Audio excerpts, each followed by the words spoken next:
this mic.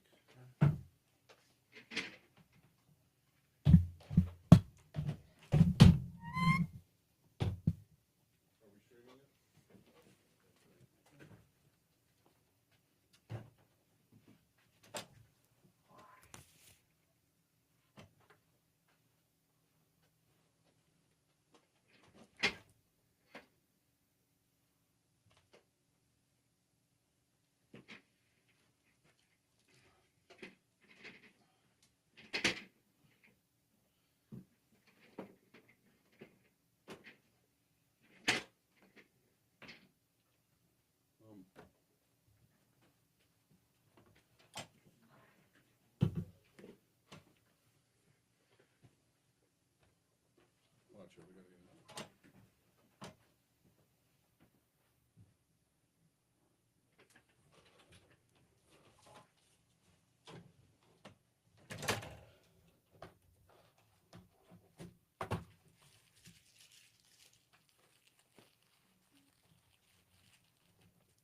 That's mic 4 and 5. We get them as much out of the camera shot. Yeah. Awesome.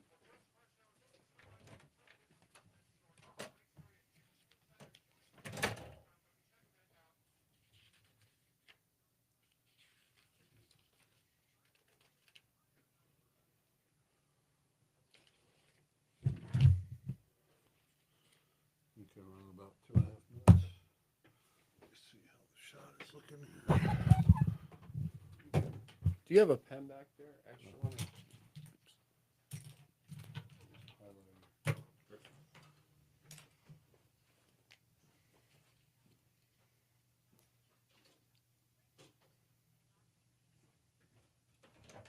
In which segment am I playing that clip? 3. Segment 3? I thought I put it on here. No. 4, play clip.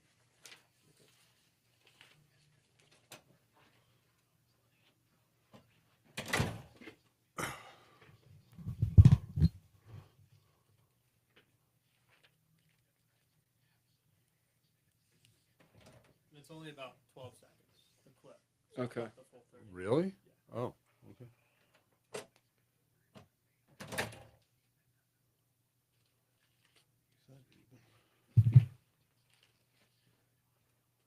You know, there's so much we couldn't play. We definitely got to say that Okay. because most of it was just too inappropriate. It's your show, man. Okay, we got 1 minute.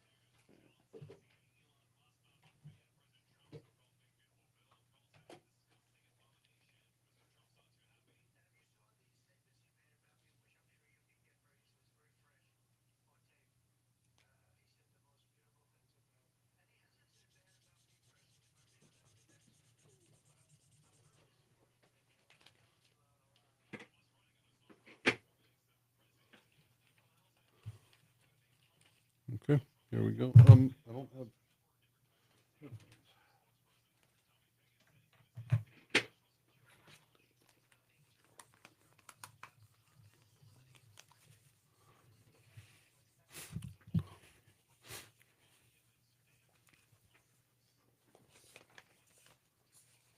I give you.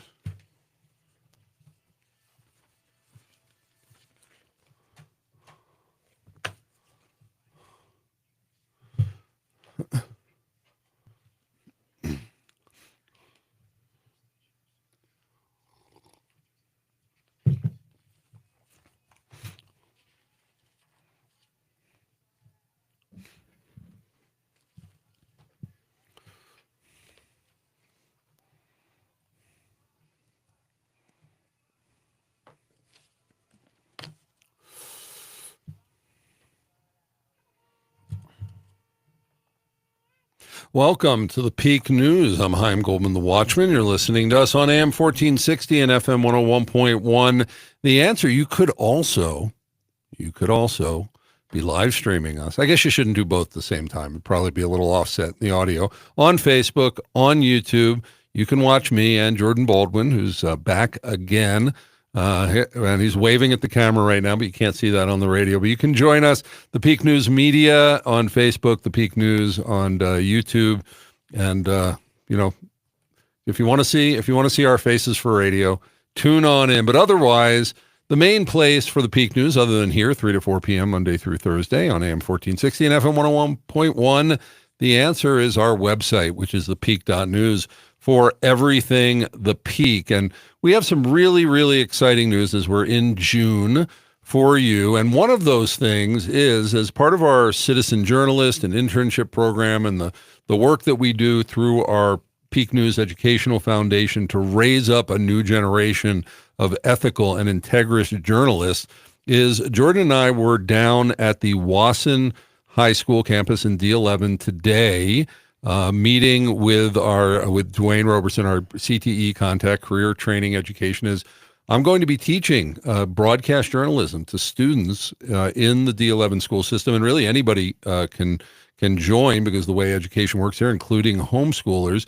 And we were down there specking out the different rooms to be teaching in, and really exciting to be putting in a broadcast video audio studio and podcasting modules, so students can be doing their own podcast. And just really, I'm really getting excited about this. So we're going to be getting to train up young people to not be activists, to not be influencers, but to be real journalists. And so stay tuned for that. But if you have a student and you'd be interested in this, go on our website, thepeak.news, go to the D11 CTE link, and join us. What we were also talking about today with different teachers in the school is how not just our broadcast journalism students will be involved, but all the different wonderful career training that they do at Wasson High School, including graphic design and IT and hydroponics and a whole beautiful new kitchen that they've put in for culinary students, is to have them all involved podcasting and putting out that content. And this whole vision of citizen journalism and covering our region ourselves, cleaning up our town from the media side, it's becoming really, really exciting. And so want to welcome Jordan Baldwin back to the program from First Amendment Media, and our number one investigative journalist, and also our trainer and overseeing of our other journalists. Jordan, thanks for coming back. Great to be back. And what we're doing today, this is another new thing. We've been talking about this for quite a long time, is to have a program and a podcast. We're not exactly sure how we're going to put this out there, but we realize as we move into investigative journalism that there's just not time for those stories to be done completely here. So we're creating another entity called the Peak Investigates, where Jordan and other of our investigative journalists will come on and be able to sort of give a level of information and sort of tease it, but then to go to another platform in order to get the whole story. And so today, we're officially launching the Peak Investigates. I invited Jordan to come in, and at times, when he's doing the Peak Investigates, when it's full blown, he'll be in the host chair, he'll be running things, but I'm still mentoring him in that area of doing that. And so bringing him on today to talk about two of the big areas that we've been working in. And if you're a fan of the program, you know this already. And what those are, we're calling today our launch of the Peak Investigates. We're calling it Hoax and Pride, as Jordan's going to be doing a deeper dive into the hate crime hoax case now that the trial is over, and things that we're finding out and stories we're chasing down there. This is not people have said this is a nothing sandwich. No, this story is huge, and its tentacles go out in so many different ways. And then this is June, so guess what? Hey, welcome back to Pride Month, as it's been designated by some, and Pikes Peak Pride, which is an event that's happening mid-June in Colorado Springs. And so we're going to be talking about Pikes Peak Pride and how it investigates the region. And then in our final segment, how the hate crime hoax incident, scandal, whatever we want to call it, and the whole pride and all of that actually comes together as not one story, but many stories. But it's very, very interesting, as if you're willing to get off the surface and go deeper, how much the roots underneath the garden are so interconnected. I'm Chaim Goldman, the Watchman. You're here on our Media and Education Day, and we're focused on educating you through the media. Hate crime hoax and Pikes Peak Pride coming together here on the Peak. We'll be right back.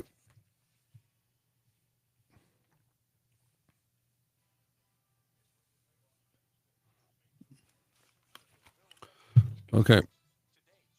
So I'm going to need to make sure in segment 4 and in segment 5 that I hit this. Oh, okay. Well, one, so your clip plays through to the live stream, and then so Jim's rant plays through the live stream. If I don't do that, people are just watching the live stream with just hearing whatever we're saying. Right.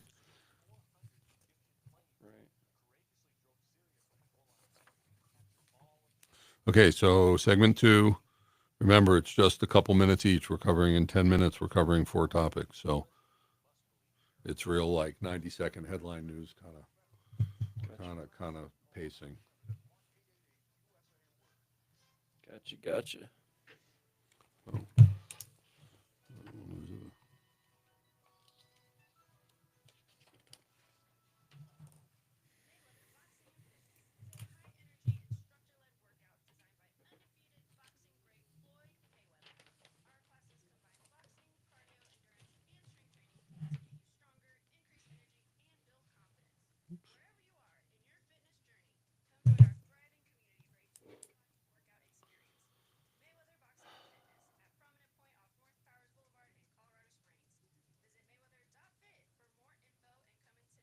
Really exciting stuff starting.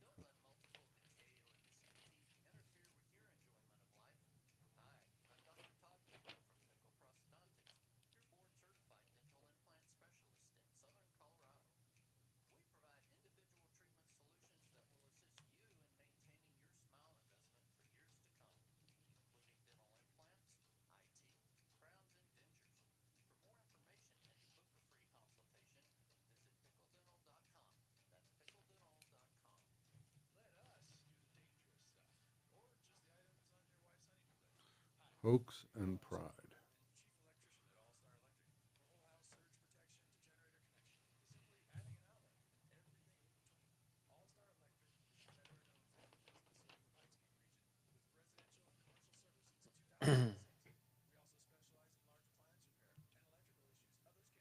I edited up the whole Carmen line annex thing and put graphics on it and put it up on Facebook, so it's a better product.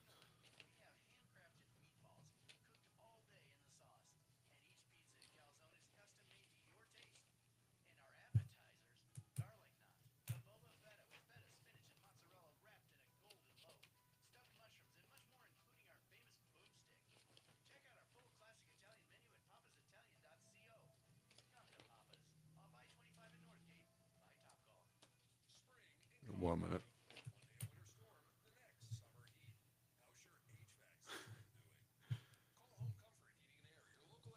James, you haven't aged well. Brett's sitting.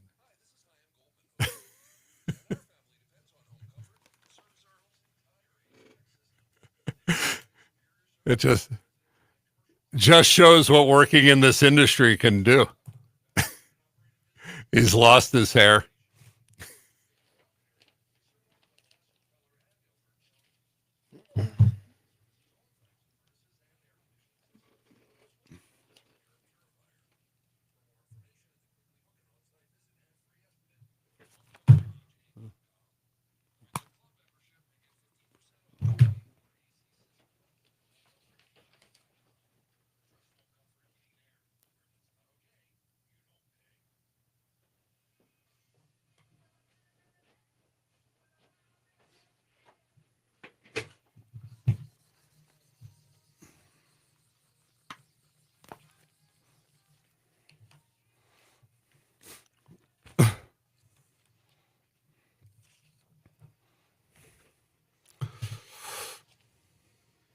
Welcome back to the Peak News on AM 1460 and FM 101.1. The Answer. I'm Chaim Goldman, the Watchman. We're here with investigative journalist Jordan Baldwin, and we're launching the Peak Investigates, which is a concept that we need as we get more into investigative journalism, to have a platform that has more time than the rapid fire show that we do here. But what we will do on the Peak is highlight these stories and then bring you over to where we have the more content. We don't have that part yet, but I like stating the vision and stepping into it. That's how things come to pass. And one of the great things about doing local radio is the type of content that we can do that no one else would bother to do. And it's perfect for radio. And we did this on Tuesday. We had a civil discussion, not a debate. It was sort of a debate about the Carmen Line annexation vote. And we had Eli Bremer, the developer. We had Councilman Dave Donaldson and Ann Rush, who's a registered agent for the initiative. And they were going at it. And also on the breaks that weren't on the radio, they were still going at it at the breaks, and we have the whole thing on live stream. So we actually took the time to edit it up and repost it to Facebook, and so it's up there. I added some comments to it. And if you're still deciding which way to go on this issue and getting ready to vote, we will encourage you to go to our Facebook page, the Peak News Media Facebook. We'll get it up on YouTube soon, but Facebook is a lot more popular with us, and to go and listen to that, a lot more content than you got on the radio, and share it around, because anybody in Colorado Springs that needs to vote needs that information. So today on Media and Education Thursday, we're launching this Peak Investigates, and we're calling this Hoax and Pride, as we're covering really what we see as two gigantic stories here that basically get ignored by the media. And that's why we're around, to not ignore things, to say the quiet stuff out loud. Could we say more of the quiet stuff out loud with a scandal involving our mayor, as well as the whole homosexual, transgender pride movement? I don't think so. But you got to be brave in media. We got to be willing to talk about these things respectfully, but journalistically. Things need to be said. So, Jordan, we're going to be spending this segment and the next one on the hate crime hoax trial and the implications of that and the aftermath of that. To catch people up real quick, there was a trial of two of the perpetrators. They were convicted. They're going to be sentenced in a while. But Mayor Yemi, as well and his wife were as victims, gave testimony at the trial. FBI agent, lead investigator, gave testimony saying that Yemi did lie to him. Yemi's still not talking. We've invited him back on the show. He said he couldn't talk until the trial. Now we were inviting him. He hasn't taken our invitation, but it's completely open. We'll wipe out any day to do that when he's ready to talk to us, because as the media, we have a responsibility to investigate things, and in this case, to either clear Yemi's name so he can move forward without any of this stuff, or he needs to be held accountable for what he did. But leaving things out there, just floating out there, it's not good for anybody.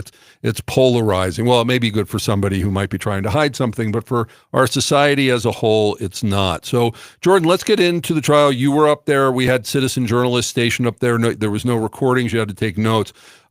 Implications mentioned at the trial by Derek Bernard, the lead person, the person who organized the whole thing. And these are things, folks, you probably are not hearing in any other media because of the way Jordan chases down stories and connects the dots. So what were some things that were implied by Derek Bernard that we feel are stories worth investigating? Jordan Baldwin. Yeah, there's a lot of allegations that were thrown out there. And I will say that the judge had told the jury that she was not going to make the transcripts available, or they wouldn't be available. The official for the jury. Yeah. Correct, at least by the time of deliberation. So we're going to work on trying to get the transcripts. I think the public should see everything that was So is this a Cora request kind of thing that we need to do? Or? Yeah, and sometimes they make them public, but I mean, they could release them through page. So there's a couple of different ways we can get them, but potentially we're going to Cora them. We're going to do a couple different things, and if we can, we're going to get them. But we were up there to dictate these things just in case it wasn't released through transcripts. So everything that we dictated was verbatim. You know, I pretty much went over with the team. Don't even write it down if it isn't verbatim or pretty close, and then, you know, let everybody know that. So one of the main claims I noticed that was mentioned was that Yemi himself, he's aware of it.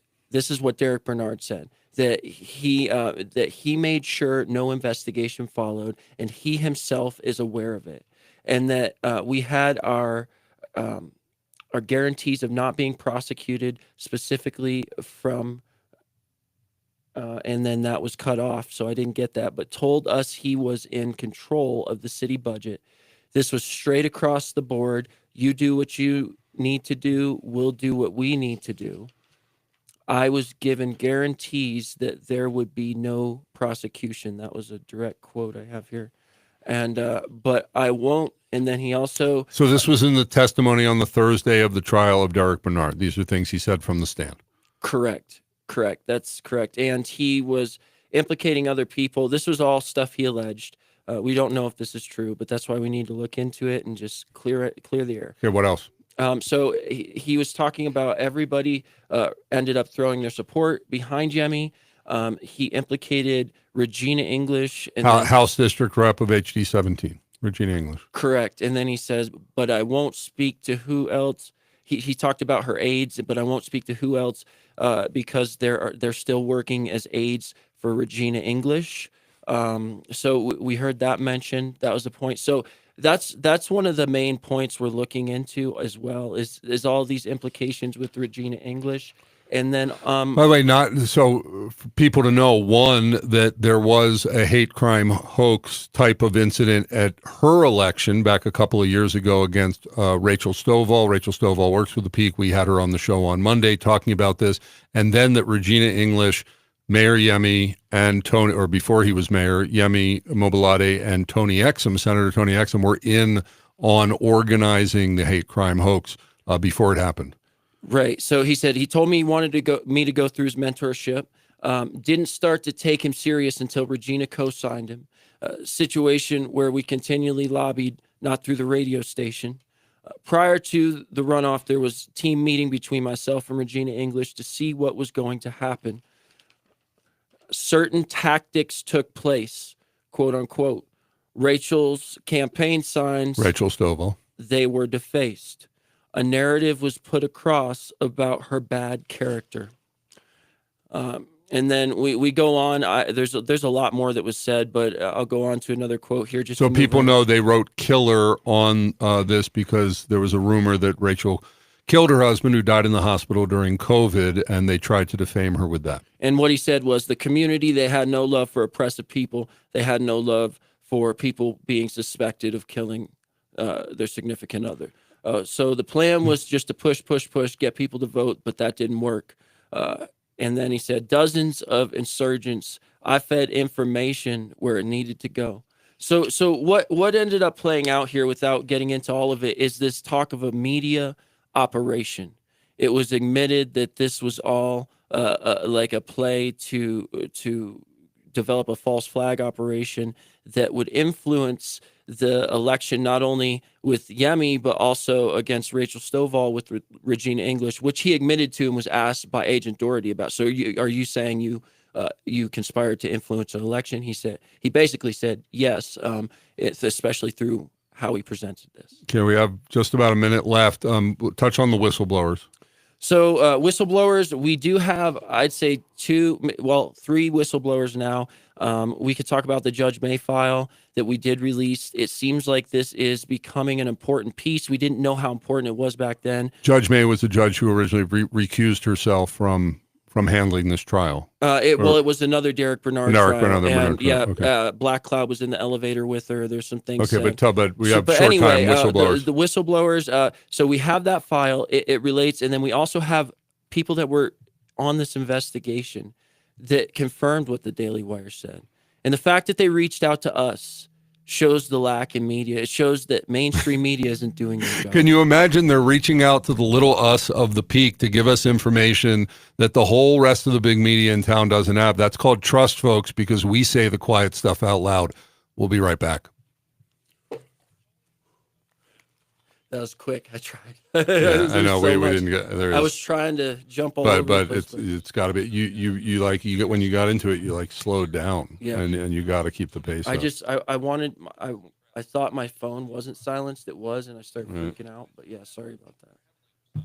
Okay, so fake news and propaganda surrounding the scandal. So you're going to talk about like what came out with like that the mayor's office tried to influence, and then we saw that in the Indy report. Right. You know, so I'll quickly mention, as I've said before, how the media basically ignored it or slow rolled it. And then when you get to that thing, you're going to talk about how the mayor, it's come out from this. And again, it's alleged because it's the new Daily Wire article that came out last week. It was last week, right? Yeah. Saying that, you know, that the mayor's office tried to put out there to defame the Daily Wire. And interesting, if you read the Independent article that came out, 2 weeks later, that's exactly what they did. So it seems that they picked up on that. Right. Absolutely. But, that Independent is gone, never coming back now that Dirk Hobbs has bought it. And we pray that Dirk really turns it into a legit newspaper. We can only hope. Well, he's talking about it, but. Okay, so you got 2 more minutes. So do you have like 2, 3, 4 points that you want to, like, if you make sure that you have like bullet points that you want to make sure that way you'll get to them and you'll pace it and you'll make sure. Okay. Yeah. So we could open up with the other statement he made about this was a tactical strategy formulated between a group of people. I hate to speak on Regina, or I don't even have to mention the Regina thing. Oh, shoot. I never got back to Wayne. Yes. 4. It's on the script. Yeah, it's on the script.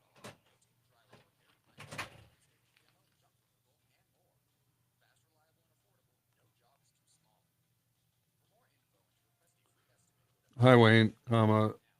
Things got really busy after the show yesterday, so my apologies for not getting back to you.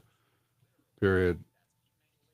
You available to talk this afternoon? Question mark.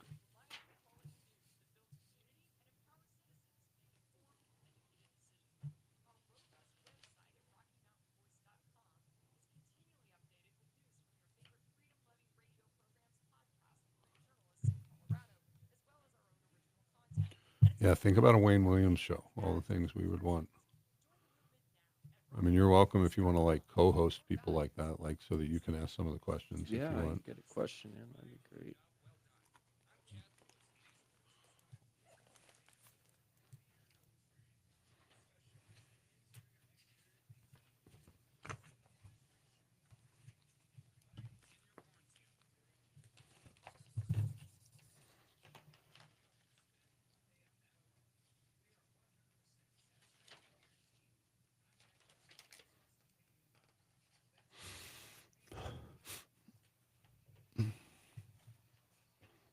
Hmm.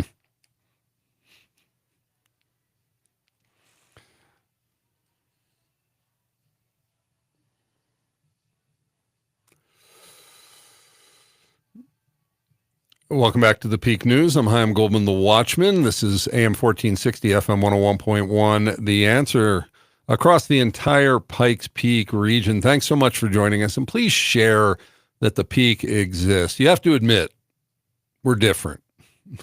We come at things different. And as today is Media and Education Day, that music that you hear, you don't hear it on the podcast, or on the live stream even, you only hear it on the broadcast. So we invite you to join into that. Is Would I Lie to You by the Eurythmics. And that's actually what this segment is about, because on Media Day, we like to expose our own industry. And so the music is ever more relevant. Today, we're launching The Peak Investigates with our chief investigative reporter, Jordan Baldwin. We're calling it Hoax and Pride, as we're covering the aftermath of the hate crime hoax trial involving Mayor Yemi, and also Pride Month of June and Pikes Peak Pride. So in this segment, fake news and propaganda surrounding this hate crime hoax scandal. And so much of this is coming out not because of local news breaking it, but because of the Daily Wire. And so the original article that came out November 21st was huge. Then last Thursday, what day that was, end of May, a new article came out. We invite you to go on the Daily Wire, check it out, because what they're revealing is how the media was, somewhat complicit with the mayor's office and everything. And these are all things we need to look into. Jordan. Yeah. So Derek had also mentioned during the trial that this was This is Derek Bernard. Derek Bernard, one of the defendants, tactical strategy formulated between a group of people. So it was mentioned a couple times, basically, that this was a case of fake news. And we heard fake news from the beginning. It was a help crime hoax, not a hate crime hoax, right? To help, not to attack Yemi or persecute him, but actually Wayne Williams, who was his opponent, to make him out to be a white supremacist, or at least his supporters. Right. And so that's why it was a very interesting case. And as you said, cross burning's not illegal inherently within Right. It's itself. First Amendment protected. Right. So the burden was on them to prove that there was a direct intimidating factor on Yemi, for just Yemi, not the public. So it was an interesting case, but Derek also talked about this being his way or their way of getting white people to support Yemi and these identity From politics. white guilt. Yeah, from yeah, everything, something right? to that effect. And Right. and I really hope we can get those transcripts to come out because we got a lot, but the fact that we can't take audio or video in there, we're very limited. So that's why we took a whole team up. But this is what we're seeing, and now we see this fake news media false flag operation that was strategized not only once but possibly twice. And that's some of the other things that were brought up that I was trying to mention is that he's claiming that this other thing with Rachel Stovall was another media operation that was successful. He claims because of him and this other thing that they did, and that's why it relates. It's because it's the same. But it thing. was admitted Rachel Stovall, who works with the Peak, she ran against Regina English a couple of years ago, HD17. The FBI told her that the way they found Derek in this Yemi, attack, persecution, help, whatever you want to call it, is by looking at her sign. Seems to be the same paint, same handwriting, and that they found Derek through her. Although there was never any case regarding her. But before this is a short segment, I want to get to the claim in the Daily Wire article that the mayor's office was trying to put out disinformation for the press. Well, it was definitely brought up that the mayor's office, or at least his people, had collected the sign. It was talked about how the mayor didn't. It was kind of hidden from the media. That was definitely brought up. And then when they got a hold of it, they were in damage control mode. And Yemi contacted, I believe, the chief. They said so. It was this reporting. Once they, the media had got a hold of it. So now we're going to have to take it up the chain type thing. But they did. It definitely was mentioned, and it wasn't debated. From what I remember, that this was hidden from the media at first. It was They tried to conceal this so it wouldn't get out, and they tried to go into damage control. Well, as far as the fact that the FBI had interest in Yemi, and it came out that this letter that Yemi said actually vindicated him, actually said he's still a suspect. The case could still be opened up. But they had said, and this is from the Daily Wire, that the DOJ wasn't going to come after him because how do we go after the first black mayor of Colorado Springs? The other thing is that came out in the Daily Wire article is that the mayor's office tried to put out that the Daily Wire was not a credible source, that this was an attack from conservatives, et cetera. And interestingly, 2 weeks after this claim in the Daily Wire came out, The Independent finally came out with an article and parroted that exact same thing. Yes, the Daily Wire is a credible news source. It's a national news source. I'm Chaim Goldman, the Watchman. When we come back with Jordan Baldwin, it's Pikes Peak Pride June. Gotta move quicker, buddy. You gotta get your brain moving. No, this next one, Good. it'll be Okay, snapped double- because dou- I don't it's want to radio, misquote. double- I'm like double guarding myself. I to not understand, but misquote. you're losing huge amounts of time to relate the information. You got it. Right. We're on radio. You got to move it time and a half, double speed, All right. because I'm ready we're for not able to get to all the content you want because of the speed of delivery. If you would pick up your speed of delivery, we could get to it. But we had to, drop things out of the last segment. Gotcha. Just accelerate everything. Okay. Just accelerate. People are used to it on radio. Okay. Page 4. What is Pikes Peak Pride? History. Will it be any different this year, which is conjecture? Then bringing Regina English back in about this. We play the clip. Then go into other inappropriate issues that you've seen that we just can't do on the radio. Yeah. And then let's do a little commentary of, do we think this is good for the Springs? Look, Jordan and I are both, believers. We're Christians. Obviously, this kind of stuff we don't agree with, but we do allow that people have First Amendment rights. But there's a level at which, pornographic, what's it called? Nudity exposure in the community, exposure of children in what's supposedly a family-friendly event crosses the line, and it's one thing what adults do behind closed doors. This is out in Pioneer Park, with children allowed in. Yeah. Right. And, say I see, if you want to pick up a phallus keychain.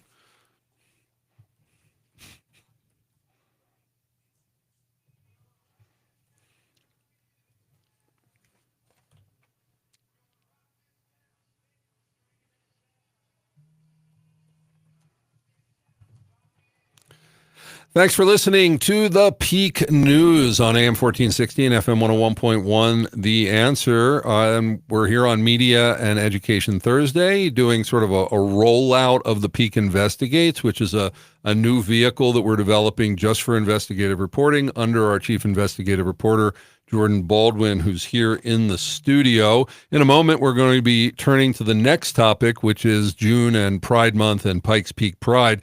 But first, a shout out to Pickle Prosthodontics, your board-certified dental implant specialist in Southern Colorado, providing individual treatment solutions that will assist you in fixing and maintaining your smile for years to come. Go to pickledental.com for more information and to book a free consult. Pickle Dental, thanks so much for supporting the show as one of our gold sponsors. So, Jordan, let's move into this. This is something that, everybody knows it's going on. I mean, years ago, way back when I was just a kid out of college, had my first job up in Massachusetts, they actually, the pride parades and stuff were going on. Like Boston was may have been the first place, New York, Boston. So I've seen this stuff for years, one thing that, strikes me, not really family friendly, although it's referred to as a family friendly event. So I want to just couch all of this in saying, look, I believe in freedom. I'm an American. People's sexual orientation, what they do in their bedrooms, things like that, whether or not I'm offended by it or not, that's irrelevant as a news person. To a level, you have a right to do that. But when you're taking especially city dollars and putting stuff out right on the city streets and calling it a family-friendly event, which I went last year, Jordan's been going for years, it is not. And actually, the one here in Colorado Springs is tame compared to Denver. It's open to children. So these are the type of things where when we bring this out, and Jordan and I we're Christian, we're Messianic Jews. We have our biblical worldview. It's relevant to us, but as far as considering it as a society, as a community, we have to think, is this appropriate? Is it something we want to support? Does it really represent the vision that we have for our town?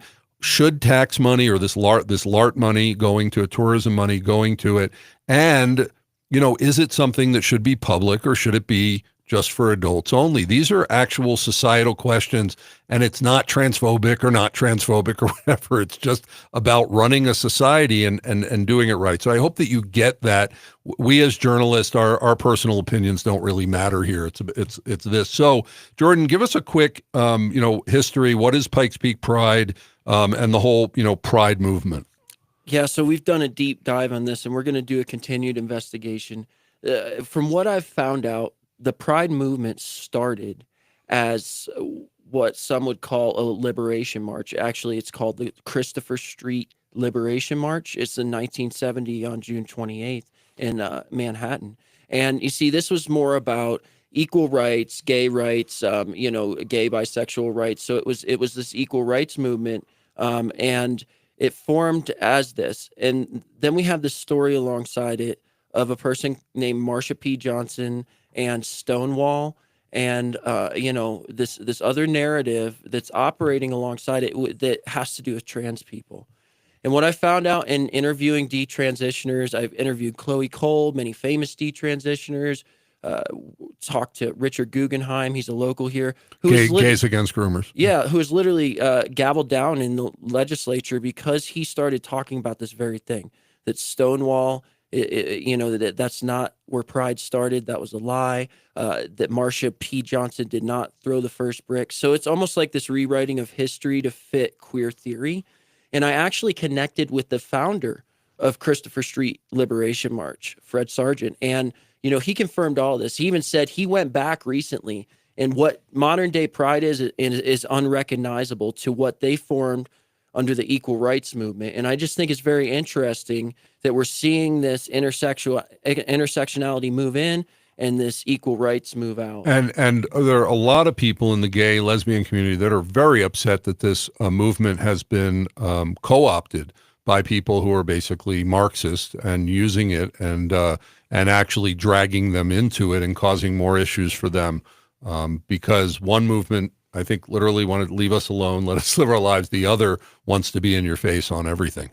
Yeah, absolutely. So tell us specifically here in the Pikes Peak region, Pikes Peak Pride. Well, and I think there's a lot of people within the movement that agree there's stuff going on that it may not be right, like here locally. I'd say that you just said it yourself. There's stuff going on there that isn't family friendly, yet these are family friendly events.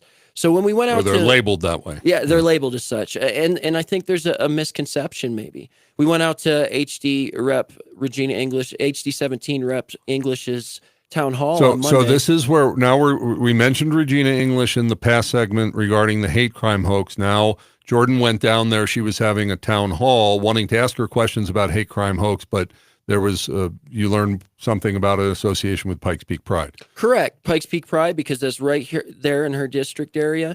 And somebody had brought up some of the stuff happening at Pride celebrations in relation to children. So at the town hall, someone asked about it? Correct. Okay, Another not man, us. not us. Another man that was there, how it may be inappropriate, and brought that whole thing up. I don't remember exactly what he said, but an aide or somebody from the back that was with Regina had mentioned that there was nothing going on inappropriate at these celebrations. And that's when I did jump in and I got to educate everybody on what we had found just in going out there, and how I do feel like that's at the very least not family friendly. So we have a clip from last year's Pikes Peak Pride to play. Please roll the clip. The producers are in the back. They're like, all we asked was for her to get out and talk to people and announce stuff. I'm stealing jewelry. I'm wearing barely any clothes. And I have had 3 drinks, which for me is too much, but that's fine. So this was from the main stage. That was the main with stage. men, women, and children all around. Oh yeah, a lot of kids, and this drag queen was going up to children and smacking their behind, and yeah. And there was a whole drag queen story hour tent there that was going on the whole time, where children were sitting there listening to. Correct, and Yeah. you only heard a small 12-minute clip because we had 12 trouble, second. or 12-second. I'm sorry, because we had trouble finding a clip that was We could play on the appropriate. radio. Yeah.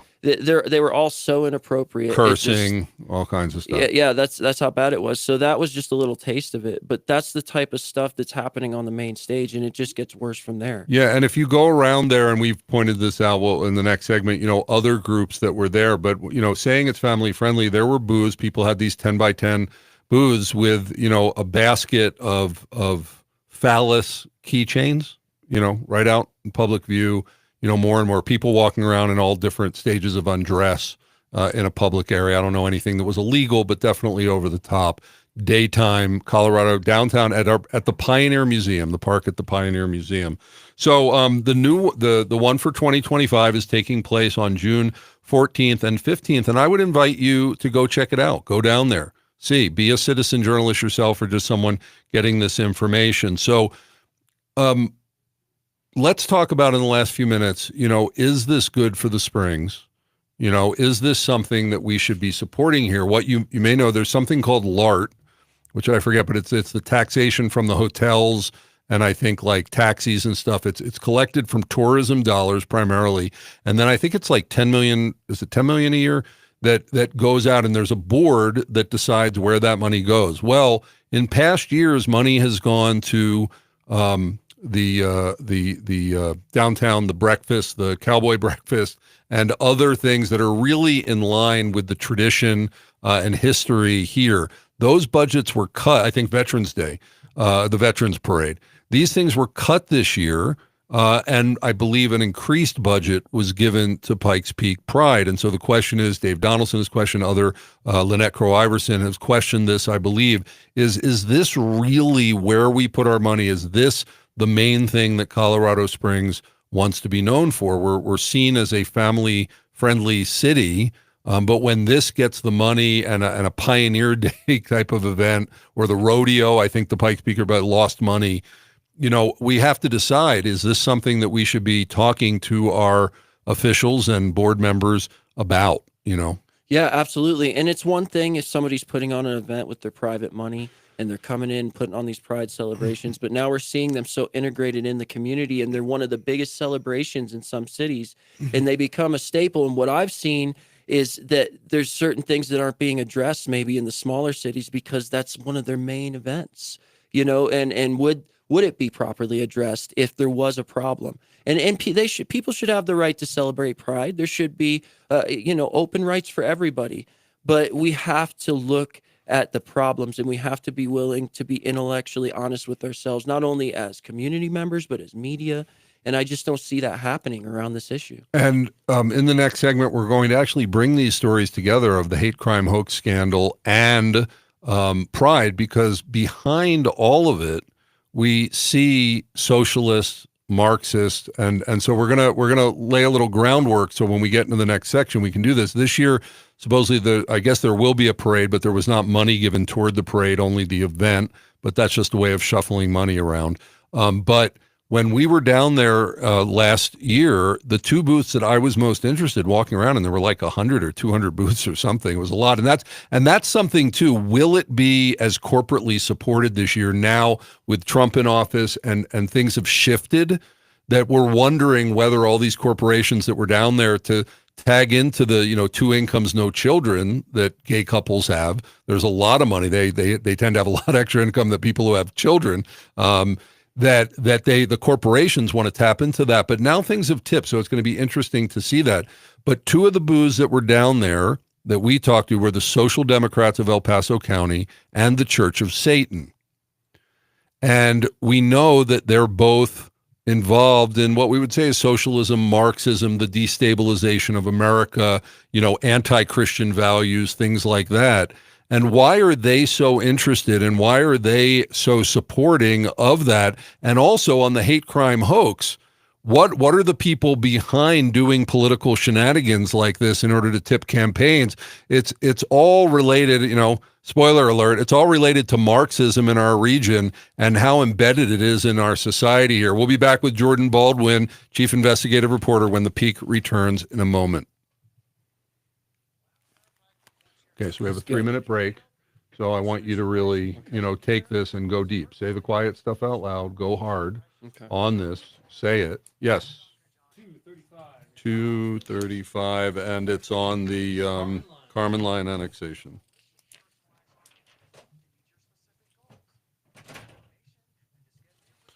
So you're going to have about 3 to 4 minutes to cover this. So decide what are the most important things.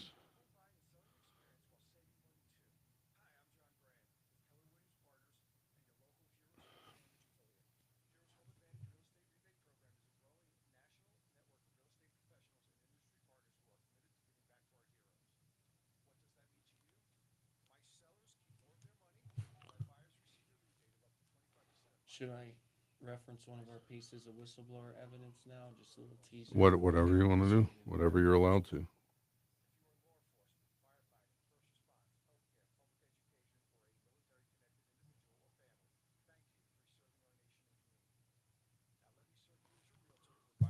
And I have to remember when the music stops playing here to punch this open, so when Jim Rant plays, it'll go out on the live stream. So I got to remember.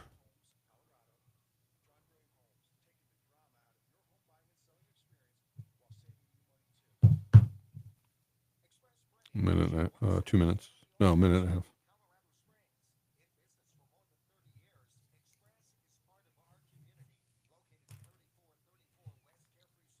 Forgot to give out the Pikes Peak Pride website.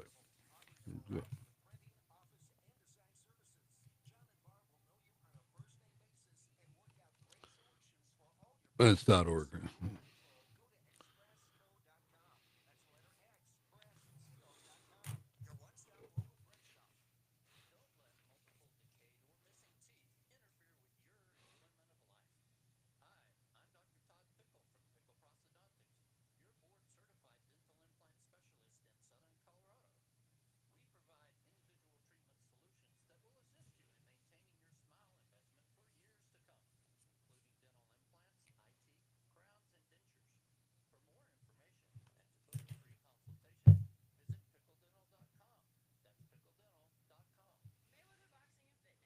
Final spot, 30 seconds.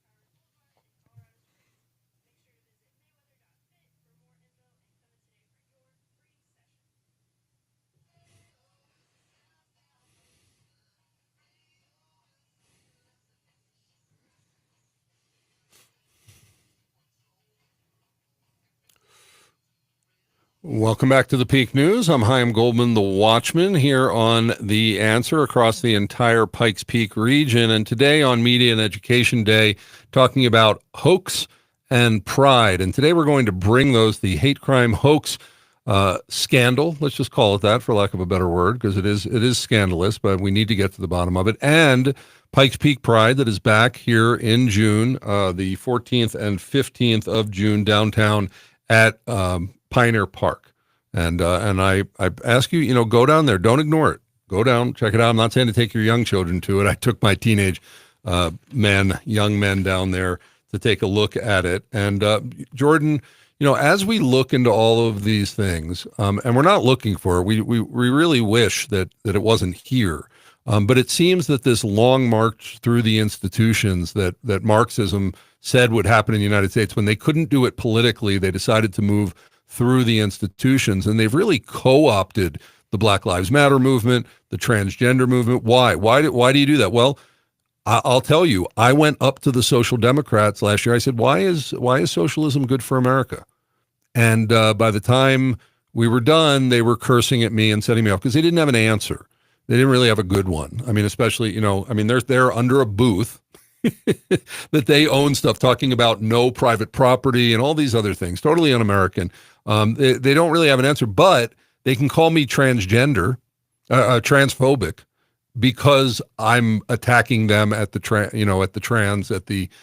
Pride Fest. So they take over. So talk about the connections here of both this hate crime, people involved in the hate crime hoax, and Pride regarding socialism, Marxism in our region. Yeah, I would encourage people to read into some of this, because it really shows what's going on. The Communist Manifesto, all this.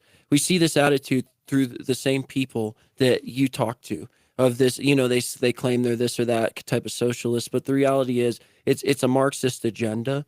And in particular, at the beginning of this investigation, we learned about how Mayor Yemi and Family Flavors of Slide were connected through places like the Chinook Center.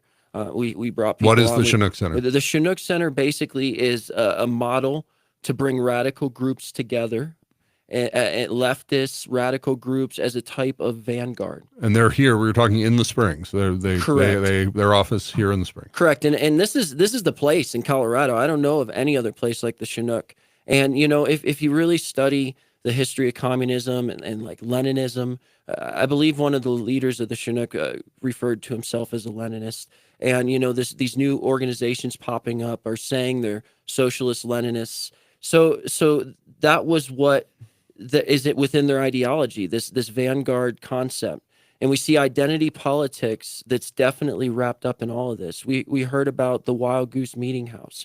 That was owned by Yemi Mobilati before he was mayor. Correct. And, you heard about me going to a church that had Yemi preaching at it and us leaving because there was this message of critical race theory. From the pulpit. Correct. So it has. These were in past episodes. We didn't talk about it today yet. Correct. And so this is all connected to a bigger issue, which is identity politics and this Marxist theory, and not really looking at the individual, but identifying through the collective. And just mention the Social Democrats marching in the Gay Pride Parade a couple of years ago. Their theme was?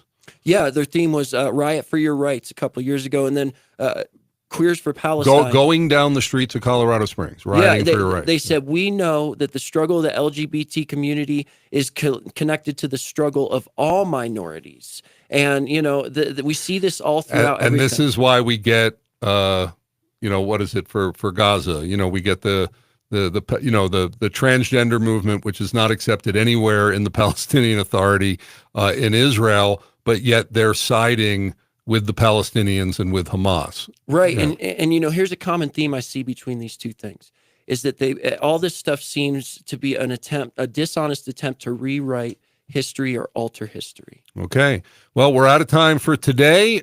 Jordan Baldwin, thanks so much for being on with the Peak Investigates. And now Jim Miller and the Peak Rants talking about the Carmen Line annexation vote. I'm Jim Miller. I'm just a guy, and this is the Peak Rants. All right, so locally we have this whole special election, special initiative, special nonsense, which just makes me think of short buses or short wheelbases or classes that are remedial. election thing going on, right? Carmen Line.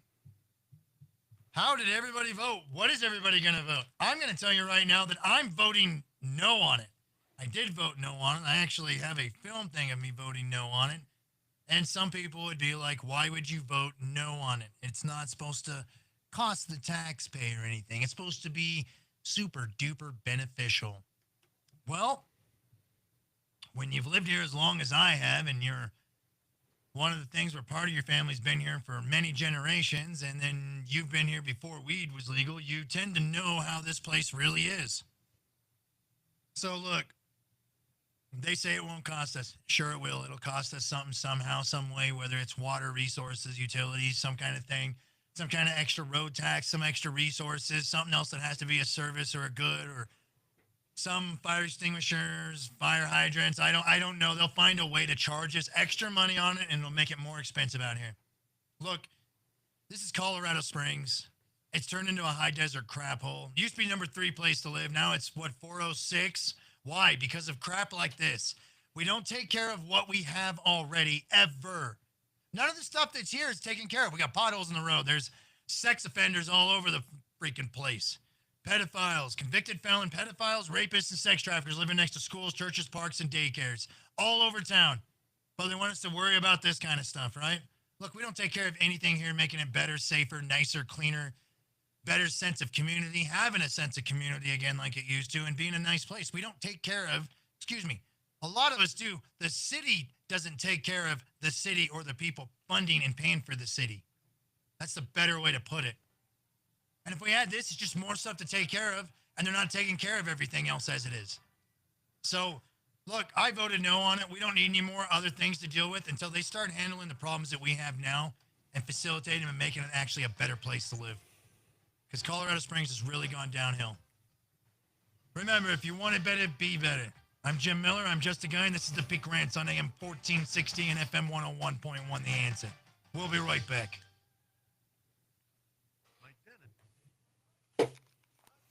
Yeah. Not going to hear on any other news saying Colorado Springs has become a crap hole. Not going to hear that anywhere. No, it's funny. I hear a lot of people that are like, "Oh yeah, I love just a guy." Like, it's. It is. By the way, Jim Miller's opinions are his own. They don't represent the Peak. They're just his. I should actually He's just the guy. say that. He said, well, and it's Jim. We let him go. Sometimes I do not agree with Jim, but not my segment. So, Yeah, we'll get the transcripts as soon as we get those. We can put them on. I want you to watch this live stream. I want you to watch the segments where you were presenting, and I want you to learn about your presentation style and how you can tighten it up and recognize how much you're missing out. Gotcha. Because you Time-wise. Time-wise and presentation-wise, and just repeating things that I've already said, just stuff that doesn't need to be said. It's redundant. You're wasting your precious mic time. Like you're giving us good stuff, but you could double up the content by just having it more concise, knowing where you want to go, and just cutting all the fat out and just getting to it. Gotcha. Okay. I mean, you're much better than it's been, but you're still right. Quit beating around the bush. Yeah, just get to it, and but also, the other things, and this is part of training. 'Cause I'm mentoring Jordan, is when all those times I break in where you'll say, Derek, and I go Derek Bernard, like, Regina English, House District Rep Regina English. Like you gotta. I'm getting there. I went from he to the Yeah, first right, name. right. I get it. But I mean, when I jump in, I shouldn't have to. Gotcha. I'm doing that to fill in the information that you're leaving out, so that the people, who is that? Who is that? And so, I do that not to help you, but to help the people at home know what you're talking about. Gotcha. So just getting more into thinking, captions, what's under the photo, right? Like, well, what is that? There's always captions under the photo to say what's in the photo, right? Who is that person and what are they doing? That's why pronouns don't, especially if you're talking about 3-4 people and then you say he, which he, yes, in English, and you're reading, it's the person closest to the pronoun. Right. But with audio, you don't remember that. Start throwing in Z and Zop. Well, yeah, we're not doing that. But that's why. But when every time I break in, I shouldn't be. Right. Absolutely. That's to help our listeners know what you're leaving out. Okay. So I will take that into consideration and watch that. oh boy, what a week on the Peak. We started out on Monday with Rachel Stovall talking about the hate crime hoax trial and how she knows all these people and connecting the dots, and how she was even in her campaign may have been very well hurt by similar shenanigans. On Tuesday, we did a civil discussion, which we love to do, with Eli Bremer on one side, Councilman Donaldson and Ann Rush on the other, talking about the Carmen line annexation. And really go on Facebook and watch that, because we have all the video and all the stuff that was happening in the middle, and we've edited it up, and really something I think that you'll appreciate before you vote on that. By the way, Jim Miller, his opinions are his own. I don't necessarily agree with him on things. That's his space. He's our rant guy. So that is not an endorsement of one or the other. That is Jim's opinion, and we let Jim express our opinion. On Wednesday, what do we do? Oh, we did a program, Jordan and I, on anti-Semitism, local anti-Semitism. And then today we were back talking about the news that none of the press really, except KRDO, they are doing a good job on it, but no, everybody else is pretty much ignoring it. This hate crime hoax, was Yemi involved, all of that, and Pikes Peak Pride, transgender. Do we say the quiet stuff out loud? Yes, we do. We talk about topics that no one else is, and we don't just do it to be cool or to be hip. We actually do it, and then we come back and we do another report and another report and another report, because these things are being told over time. That is our mandate. That is our promise to you. Thanks to all of our sponsors, including our platinum sponsor, Springs Dentist, Dr. Craig Summer, Holistic Dentistry in Colorado Springs, for bringing us the show. Thanks to Salem Media. Thanks to our producers, James in the booth as our intern doing this. Coming up on Monday, Business and Culture Monday, local restaurant consultant for 30 years in the biz, Brian Mark, talking about the local food industry and how to build a better brand in your industry, no matter what it is. Now stick around for the Larry Elder Show coming up next, and check out our 250 podcasts on thepeak.news. The Peak, we say the quiet stuff out loud for such a time as this. Keep on fighting. Have a great weekend. Shalom.